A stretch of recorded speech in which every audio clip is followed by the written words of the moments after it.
Okay, let's talk about a term you might be hearing a lot lately, democratic backsliding. Now, I know it sounds a little academic, but it's something that's really happening all over the world.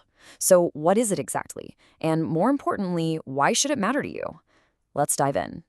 You know, this quote just hits the nail on the head. It perfectly captures how tricky this whole thing is. It's not some big, loud revolution that happens overnight. Nope. It's more like a slow, quiet decay that eats away at the very things that make a society free. Stuff like fair elections, courts you can trust, and a press that can actually report the facts. So before we can even talk about fighting back against this silent erosion, we've got to get on the same page about what we're actually looking at. Let's start with a really clear definition. At its heart, democratic backsliding is just the slow weakening of all the parts that make a democracy, well, a democracy. Think about it this way. Say there's a law that guarantees everyone the right to vote. But then a new rule comes in that makes it super complicated for certain people to register. That's it. That's a perfect example of democratic backsliding in action. And that right there is the key. We're not talking about tanks rolling down the street here. It's way, way more subtle than that. It's this slow chipping away, piece by piece, that makes it so hard to see. It's tough to point to one single moment and say, aha, that's when we crossed the line. So if this whole thing is so subtle, how in the world are we supposed to spot it before it's too late? Well, the good news is political scientists have actually put together a kind of field guide, some key red flags we can all watch out for. This is the big question, isn't it? What should we be looking for? What are the tells, the warning signs in our leaders and our government? This slide basically gives us a checklist, a litmus test for spotting potential problems. You have to ask, do leaders refuse to play by the democratic rules of the game?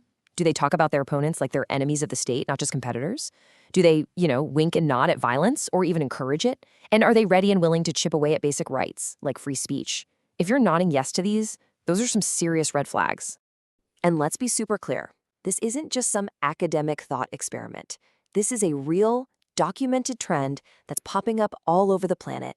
And yes, that includes some of the oldest, most established democracies out there. I mean, just take a look at the data. Reports like the BTI 2022, they paint a pretty sobering picture. They show a growing number of nations where democracy is in decline. And we're talking about places like Hungary, Poland, Brazil, and India, countries with what we thought were solid democratic systems that are now seeing that foundation start to crack. Okay, so if we know the warning signs and we can see it's a global trend, the next logical question is how? How is it actually done? What does the playbook for dismantling a democracy from the inside even look like? Well, it usually follows a pretty consistent and honestly effective pattern. First up, go after the media. This isn't just about complaining about a story you don't like, it's about making people distrust all journalists so you can control the story. Next, you weaken the courts, maybe by ignoring their rulings or stacking them with loyal judges. Then you flood the zone with disinformation, creating so much confusion that people don't know what's real anymore. And finally, you shut down dissent, making it harder to protest or investigating your opponents. See, each step targets a different pillar of democracy. And you can see these kinds of pressures playing out in major legal fights. Take the Trump v. United States case on presidential immunity. The Supreme Court's majority essentially said that presidents are largely shielded from criminal charges for things they do as part of their job. But the justices who disagreed, they warned that this could create a really dangerous situation, one that weakens the basic idea that nobody, not even the president, is above the law. And in a similar vein, look at the Snyder v. United States case. Here, the court made the legal definition of bribery a lot narrower. They drew a line between an obvious bribe and what they called a gratuity, basically a gift given without a clear, you do this for me, I'll give you that agreement.